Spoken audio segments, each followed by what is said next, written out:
the process that took place with this healthcare situation has left a bad taste in the American public, and we saw that played out in Massachusetts. Exactly. Wait a minute.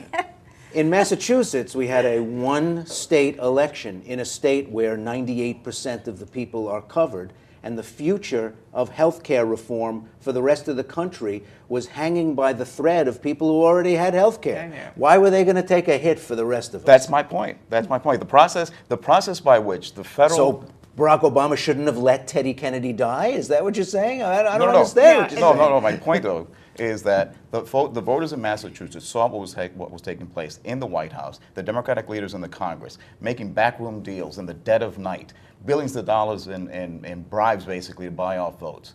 That left a bad taste in people's mouths, and they said, enough is enough. How different is that from holding the vote open during the Medicare prescription drug program so you can run down some individual congressman and muscle him about his kid's political future? So the voters in Massachusetts sent a message to the White House and the Democratic leaders in Congress. Look, if a Republican can win in Massachusetts, of all places, a Republican hasn't won on the Senate in Massachusetts in 38 years. They were sending a powerful message to the White House and Congress. The list of things we could.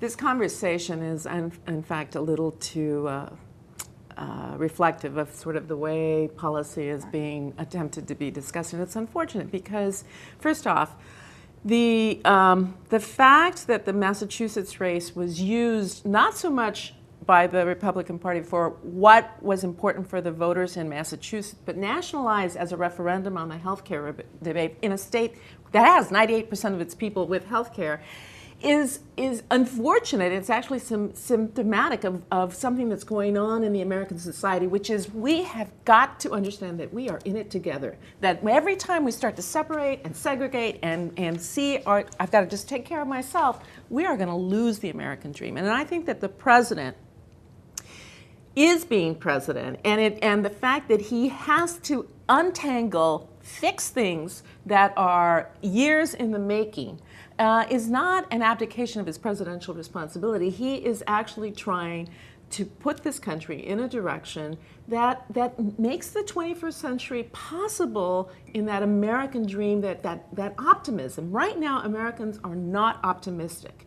And we have to find a way to get that energy back. And I think every time we start to pull and push instead of having constructive dialogue, we make it that much more difficult. But Danny made a point about backroom deals and dead of night. I don't know about dead of night. Exactly. But by letting Congress have the football and not saying, this is what has to be in here, I'm the president, I'm going to muscle my Democratic senatorial leader, my Speaker of the House and Majority Leader, and it's going to be reflective of what I want to see in a bill. Instead, Barack Obama let the leadership in both chambers have their head on this one. No, I agree. And I think the lesson, look, the team didn't want to repeat the mistakes of the 1993 Hillary Clinton effort, where it was a bill designed by the White House, right?